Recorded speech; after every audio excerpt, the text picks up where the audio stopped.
Bismillahirrahmanirrahim. Assalamualaikum warahmatullahi wabarakatuh. Perkenalkan, nama saya Erlinanda dengan NIM K1A1222090 dari Fakultas Kedokteran Universitas Haluoleo.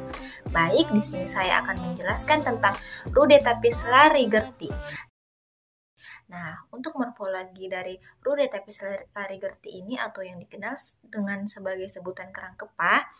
Nah, kerang kepah ini mempunyai bentuk dan ukuran atau cangkang yang bervariasi.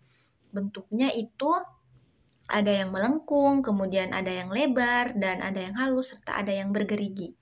Nah, kemudian kita masuk ke klasifikasi dari Rudetapis larigerti. Nah, untuk klasifikasinya sendiri itu, Rudetapis larigerti ini dia berasal dari filum Mollusca, kemudian kelas Bivalvi, ordo Phaneroida, genus Rudetapis, dan spesies yaitu Rudetapis larigerti. Nah, baik. Sekarang kita masuk di cara hidup dari Rudetapis larigerti. Untuk cara hidup dari Rudetapis larigerti ini, umumnya si kerang kepah ini dia hidup pada substrat yang berlumpur. Kemudian si kerang kepah juga ini hidup di daerah yang memiliki pH 5,35 sampai dengan 6,40. Nah, si kerang kepah juga ini hidupnya secara berkelompok, kemudian mengandung 80 sampai dengan 90% pasir kasar yang berdiameter lebih dari 40 mikrometer. Kemudian kerang kepah ini dia umumnya hidup di daerah tropis loh. Nah, jadi kebanyakan kerang kepah ini itu hidup di daerah-daerah Indonesia yang beriklim tropis. Kemudian untuk penyebaran. Nah, penyebaran dari Rudetapis larigerti ini, dia kerang kepah ini merupakan hewan filter feeder yang sekaligus suspension feeder yang hidup di daerah perairan yang membenamkan dirinya di daerah substrat berlumpur. Nah, kerang kepah juga ini sangat bergantung pada jenis plankton atau partikel-partikel yang bahan organik sebagai sumber makanannya loh. Nah, kemudian kita masuk di cara pengambilan dari Rudetapis larigerti. Nah, untuk pengambilan dari Rudetapis larigerti ini dia sangat sederhana. Untuk pengambilannya yaitu kita menggunakan secara tradisional. Nah, pertama itu kita menyiapkan sarung tangan, kemudian ember, kemudian skop kecil. Nah, gunanya sarung tangan ini agar melindungi tangan kita, terus habis itu skop untuk mengambil si kerang kepah yang berada di daerah berlumpur, serta ember itu sebagai tempat tadah dari kerang kepah. Nah, jangan lupa kita menggunakan sepatu boot agar kaki kita terhindar dari tajam-tajam yang di daerah berlumpur tersebut. Contohnya kayak pohon-pohon kecil atau mangrove yang kecil-kecil.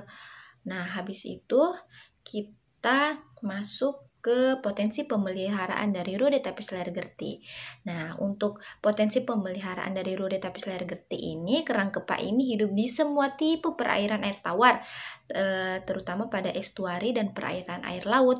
Nah, kerang kepah juga ini bisa hidup di distribusi di daerah intertidal, perairan laut dangkal, dan juga didiami oleh perairan laut dalam.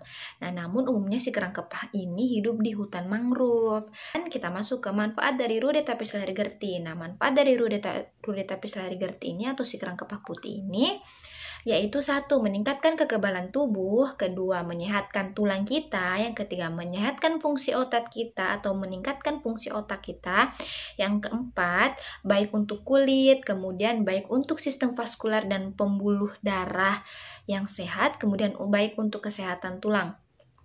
Nah, kita masuk ke kandungan gizi dari daging Rudetapis larigerti. Ini kandungan gizinya sangat banyak. Nah, kalau untuk kadar airnya yaitu 79,98%, lemaknya 0,11%, proteinnya 9,39%, karbohidratnya 9,02%, dan kadar abunya yaitu 1,37%. Nah, kita masuk ke kandungan unsur penting yang terdapat di dalam Rudetapis larigerti. Kemudian, pada daging kerang kepah ini mengandung kaya akan asam lemak dan omega 3 dan omega 6 loh, dan juga mengandung energi besar yaitu 59 kalori. Protein pada kerang kepah ini juga mengandung 8 gram. Nah, kemudian Kita masuk ke kandungan vitamin dan mineral yang terdapat di dalam Rudetapes larigerti. Nah, untuk vitaminnya dari si daging kerang kepah ini, yaitu di dalam kerang kepah itu dia mengandung banyak vitamin B12, kemudian vitamin D dan vitamin B1. Nah, sementara untuk mineralnya ini yaitu kandungan mineral yang tertinggi di dalam kerang kepah yaitu besi, yaitu 28 mg per 100 gram, kemudian selenium 64 mg per 100 gram. Nah, yang terakhir kita masuk ke manfaat Rudetapes larigerti bagi kesehatan dan perkembangan otak. Nah, manfaat daging kerang kepah ini bagus untuk anak-anak loh, terutama untuk perkembangan dan kesehatan anak-anak, dan juga perkembangan otak anak-anak dan mencegah gangguan alergi pada anak-anak. Kemudian untuk sebagai pengobatan ADHD, di mana penyakit ADHD ini dia sering terkena pada anak-anak, yaitu si daging kerang kepah juga ini bagus untuk kognitif anak-anak, termasuk memori atau daya ingat pada anak-anak dan kecepatan pemrosesan serta IQ. Nah, baik, sekian, terima kasih presentasi saya, yaitu Rudetapes larigerti. Kurang dan lebihnya mohon dimaafkan, dan saya akhiri. Wassalamualaikum warahmatullahi wabarakatuh. Terima kasih guys.